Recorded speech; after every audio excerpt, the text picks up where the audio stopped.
The first annual Coconut Grove Film Festival made its inaugural debut this past January of this year in the picturesque historical neighborhood of Coconut Grove, Florida.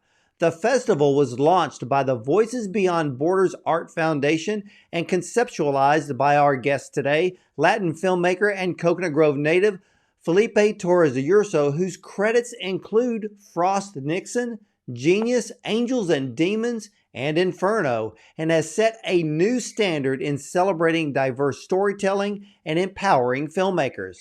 Now, a poignant moment at the festival was the retrospective screening and Q&A of Pele, Birth of a Legend, presented by producer Ivan Orlik.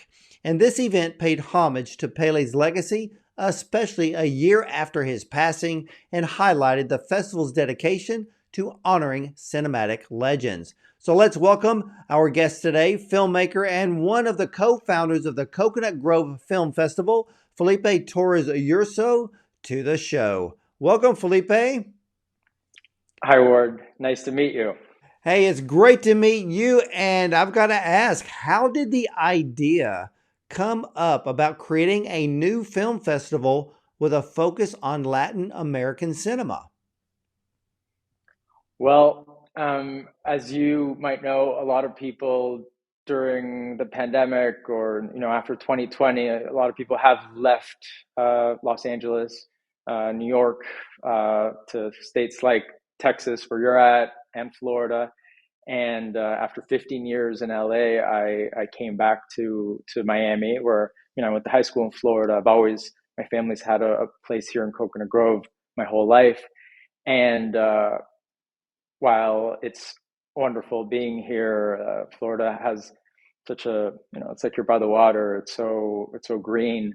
One of the things that I miss terribly is my filmmaking community, right? And so Javier, my co-founder, who sadly couldn't be here today, we knew each other. I mean, we're both half Nicaraguan. We're both directors. We both worked as assistants to big directors. When someone told me like, "Oh, you guys should hang out," I'm like, "We're gonna hate each other. We're too similar."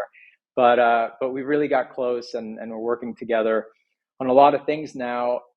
But other than Javier, like I was missing that community. Just in LA, you sit down and you talk about movies and TV shows with your post-production friends and your editors and your cinematographers, and I miss that. And well, Miami has a couple of things, the Miami Film Festival and like this Miami Lab. Like, even honestly, I tried to mingle a little bit there, and I didn't find what I was looking for. And Javier and I decided there's so many. Miami is becoming this kind of like new hub. Miami has changed. Now there's tech entrepreneurs. You have Ken Griffin moving here. You have Tom Brady, Derek Jeter. Like, everyone has moved to Miami. The art scene is exploding, and we think that the film scene should also grow. And so there's that part, and then there's also the Latin part of things, where we've felt that I primarily like comedy. Javier also does rom-coms mainly, and a lot of the films and a lot of the TV that has come out recently, I don't know, we feel like it depicts Latin American characters in very cliche kind of victim roles a lot of the times, whether it's the criminal or the immigrant or and this country has a huge Latin American population, and our stories are a little different, are different. We're creative just as any other culture. And so we started this foundation twofold to do something in Miami where we can create a filmmaking community as the city is growing, but also try to champion new filmmakers and films that portray and stories that portray Latins in a non-cliche way. So we started Voices Beyond Borders Art Foundation as a nonprofit.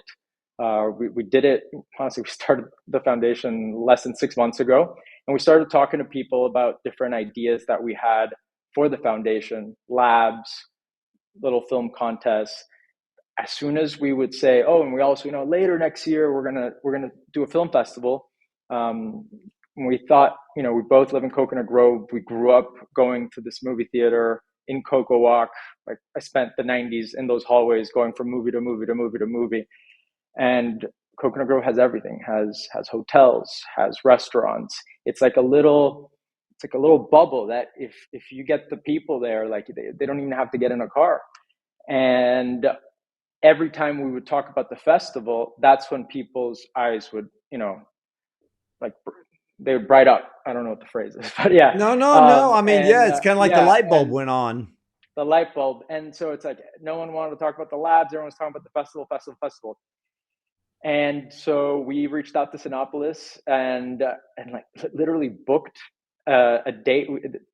We put this all together in 6 weeks. So it was probably like late November, first week of December, and we just booked. The fact that there was a writer strike last year and there's not a lot of movies that were going to be coming out in January meant that we could, take prime times at Cinepolis. And if you build it, they will come, and it just happened. I mean, within 6 weeks, we had the mayor of Miami, who is, pretty busy guy. He just ran for president a few months ago. He came to speak at our inaugural party. We had David Frankel, Academy Award winner and Emmy winner, as our key panelist. We had so I forgot to say, the film festival is not just for Latin American stories and Florida stories. I would say that's maybe 80% of it, but we want to be open to everything. Well, So yeah, like, yeah, because, um, and you said in 6 weeks, were you opening up for film submissions to the festival during that time?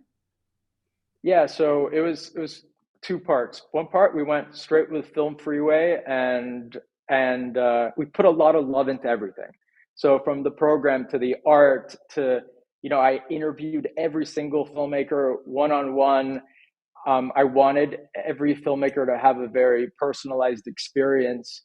Both Javier and I have been to film festivals where our movies have played. I mean, his movie premiered at the Hamptons Film Festival last year, which is a huge film festival. And honestly, we didn't meet people, like, because you get lost in the crowd. And when I promised every filmmaker is like, hey, we're going to introduce you at the party, we're going to interview, we're going to promote you. So it was a film festival for filmmakers by filmmakers. So we got people on Film Freeway, and we expressed them, like, if your movie gets in, like, it's important for us that you participate. So we wanted to get filmmakers that were going to come. And the other thing was just, there's this composer named Juan Carlos Enriquez. He's a Mexican composer living in Austin, in Texas. I don't want to say Austin, might be Houston. Living in Texas right now, but lived in LA for a long time.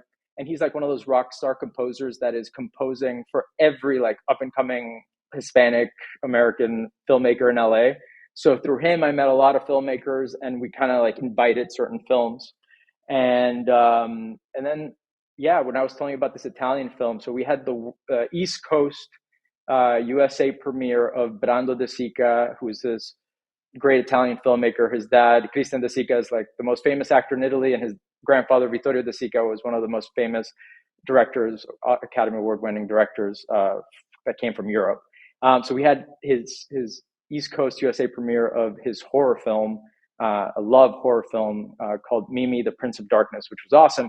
So we, like, in 6 weeks, we had premieres, we had Oscar winners, we had the mayor, and we had an amazing party at Mr. C.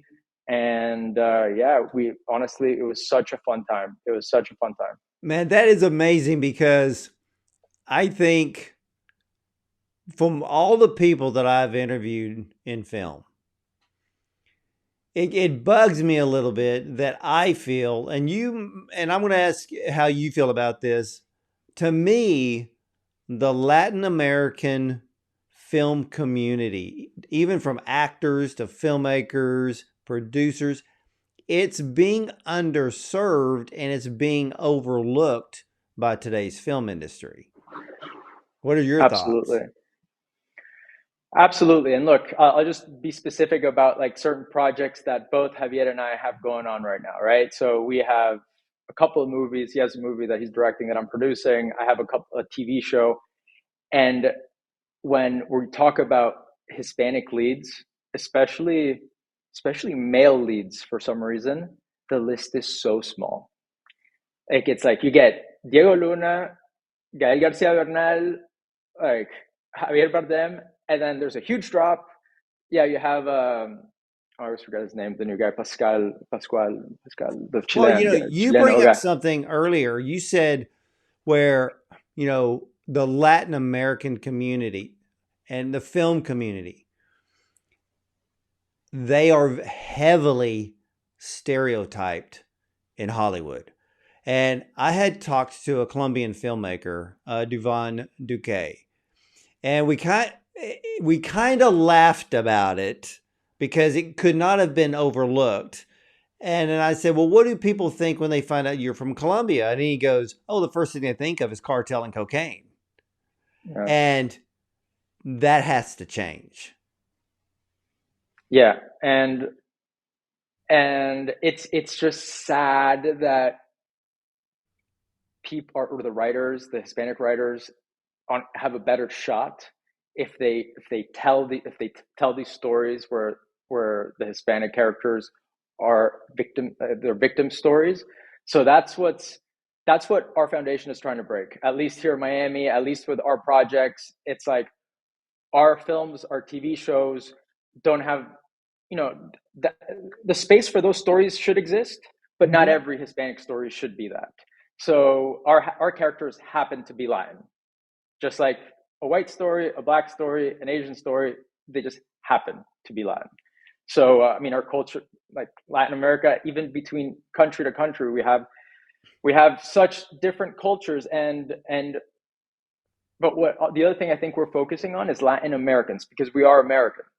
We are Right. American, and the, like the Colombian television industry and the Mexican television industry and the Argentinian television industry are so specific to their own cultures because their market is so big, right? So if you're a Mexican network, it makes sense that you're going to make Mexican content. If you're a Colombian and Argentinian, same thing.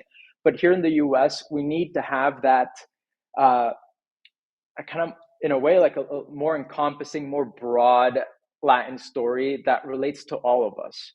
And I think that's another thing we're trying to focus. Like, hey, if we're going to tell a story about someone here in Miami, we want to tell stories that someone from Colombia, Argentina, and Peru and Cuba can relate to, because we're all Americans at the end of the day.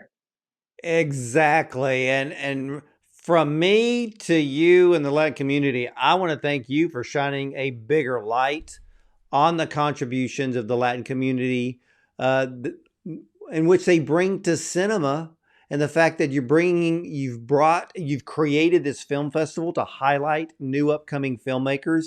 Uh, because you had such a star-studded event right off the bat, which I think is amazing.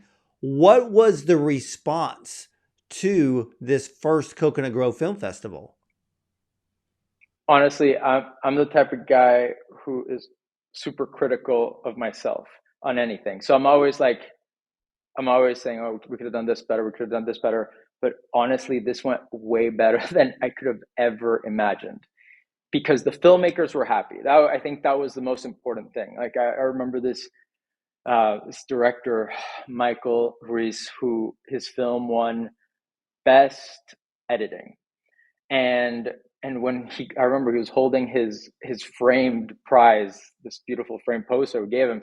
He goes, "Man, I won audience award at the Miami Film Festival, which is a multi-million-dollar festival, and they didn't even give me a piece of paper. Like, thank you so much. Like everyone was so proud to, like, from the love that we put in the trophies, in the awards, to the events, to the parties. Like, the filmmakers were so happy, and I think that was one of our main goals, that the filmmakers were felt like they were celebrated, right? So the fact that they're all happy, and now they're all friends with us, and now we're growing that community, and now like some of the filmmakers have shared their decks for their next projects. That was the goal, to start creating this community.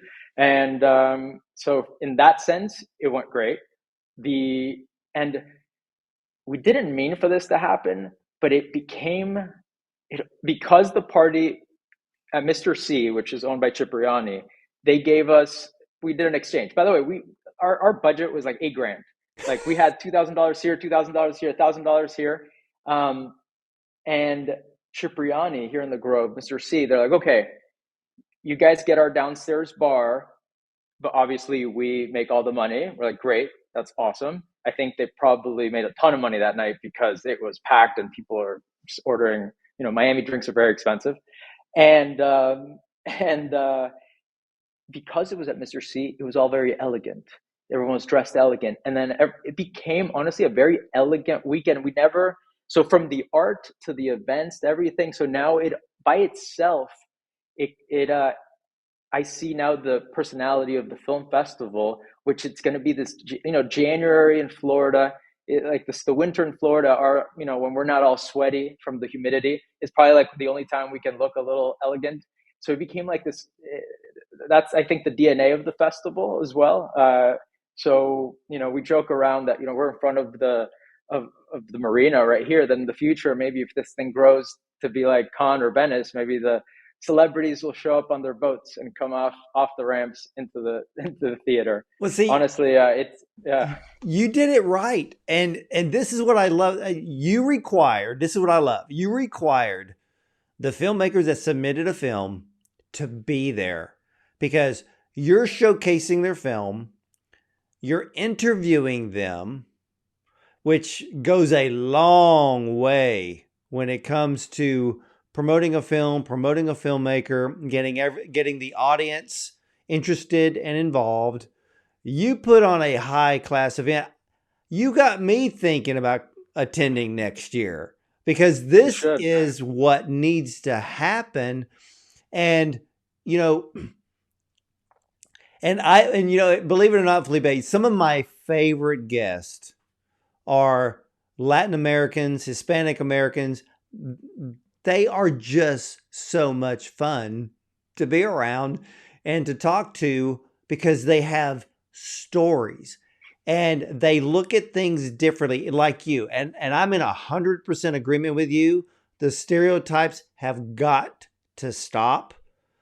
I mean, the Black community has been able to muscle themselves into Hollywood and change a lot of the storylines in a lot of films and TV series, and the Latin community should be allowed to do the exact same thing. What is the fastest growing community in the United States?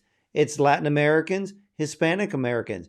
But when it comes to media entertainment, they are still underserved. Absolutely. I mean, I think, but I'm hopeful. I'm hopeful, and like you see shows like Beef that came out on Netflix this year, and I thought like that was one of the best shows of the year for sure. And when I think of that show, I think the characters happen to be Asian. You know, they happen to be Asian. It's not just portraying like a stereotype of an Asian American. So I see glimpses of hope. Well, yeah, because think about this. I've seen Beef. Very strong drama, very emotional in its content.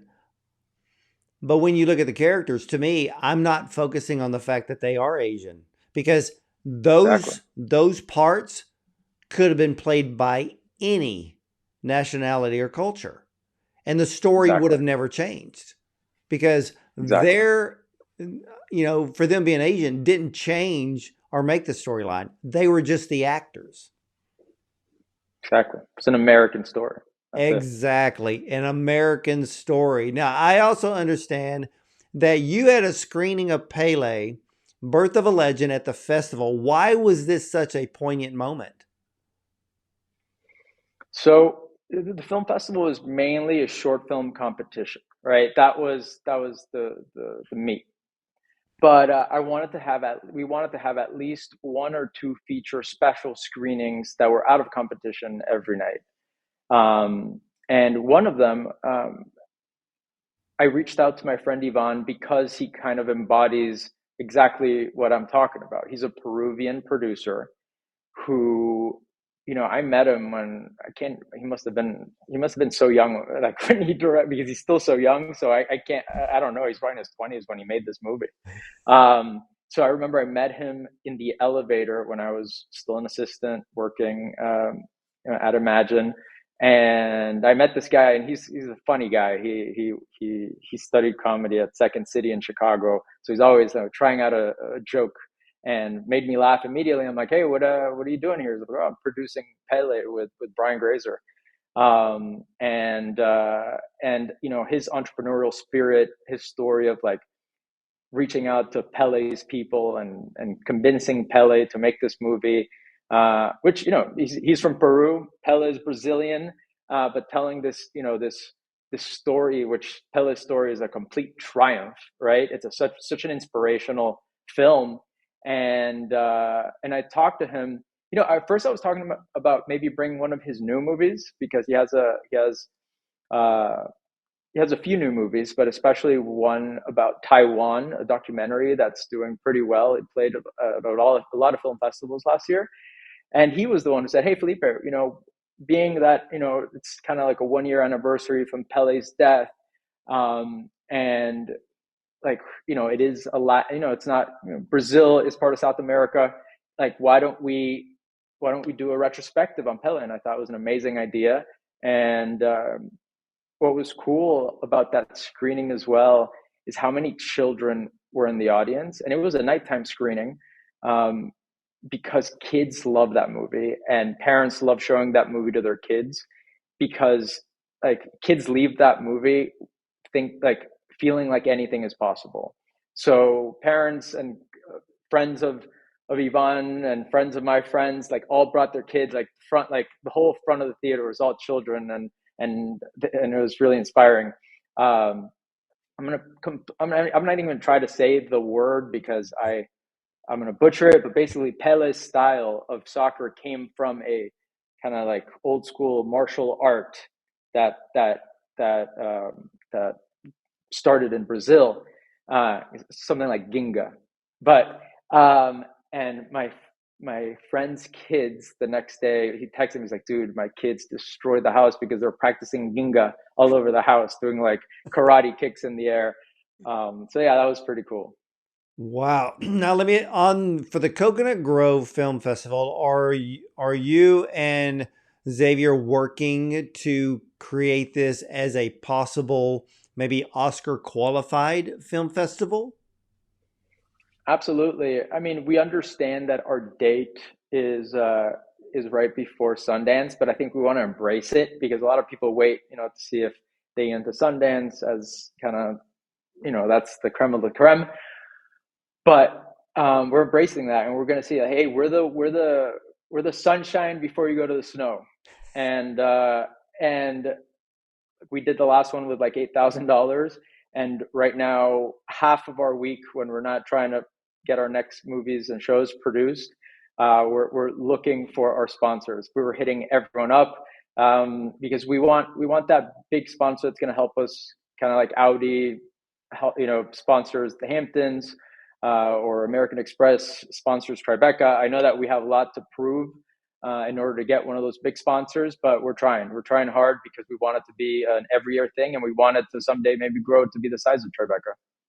You can definitely be the size of Tribeca. I know that last year alone, they had 8,000 film submissions for about 2,000 slots. And I'm like you, I'm a big lover and big supporter of short films. So I'm glad that you highlight the short films because that's where up and coming filmmakers really make their mark is with the short film because if they become an award-winning director or writer with a short film, that opens up so many doors to either television, streaming, feature films. So you and Xavier are doing a stellar job. Yeah, I mean, especially trying to build that community in Miami, short films is where we needed to really put our focus in. Believe it or not, you and I were talking a little bit about baseball before we start recording. The filmmaker whose movie won, and by the way, like we had an amazing jury. Javier and I were not part of the jury. We had like seriously an all-star jury that we're all shooting in different parts of the world, so they all got on video to discuss and vote, and then they actually spoke about the films on the big screen in front of the filmmakers. But the guy, so yeah, the filmmaker who won, Adrian, he played in the pros. He played for the Cubs. So he was a baseball player, and when his career and baseball career ended, he started directing and made an amazing movie that won. Wow. What was the name of the film? Uh, in an orderly fashion.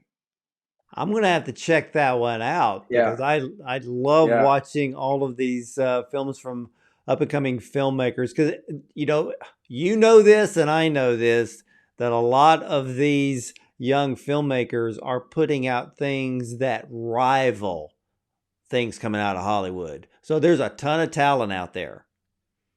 absolutely. The tone on this guy's movie was just so good, like a dark comedy that like you would be in the theater and like I would laugh and maybe points that like other people weren't laughing, which to me made it even better.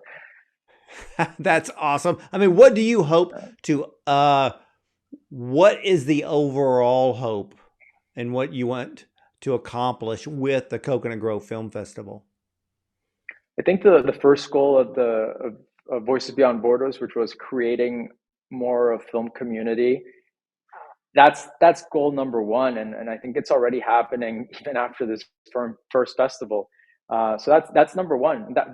That's the most important thing, and and Coconut Grove we think is just like the perfect hub to create a an internationally known film festival. So again it was like idea number 10 that we had for the foundation, but yeah, it's happening. Well, let me ask you this: because of the Latin American community, how many of your, let's say, future film submissions, how many of those would be Spanish speaking compared to English? Honestly, like I don't think it matters, especially like nowadays more and like audiences are just so cool with reading subtitles and original language, so I think that matters less and less. um, and again, like we want this film festival to be open to great movies that are not super cliche, let's call it, in all aspects, honestly. Like we want to have fun here and tell like really and show really cool original voices. We're always going to have that focus on Latin and Florida filmmakers, but we want to host some of the best filmmakers from all over the world. I mean, that's the hope. And because hosting, so if you have uh, if you have a great filmmaker from Germany or England or an American Anglo-Saxon that brings their movie here, and now because their movie's here, then all these other Latin filmmakers have, get more exposure as well. I love that. I love that. Now, where can well, let me ask you this. When do you start taking new film submissions for the 2025 festival?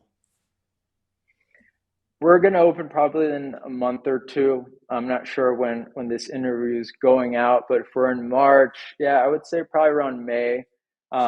We have huge hopes for of the exponential growth from this year to next year budget wise. So we don't want to open until we know the amount of theater rooms we're going to be able to have. Um, but yeah, probably like in 2 months, it's going to open up.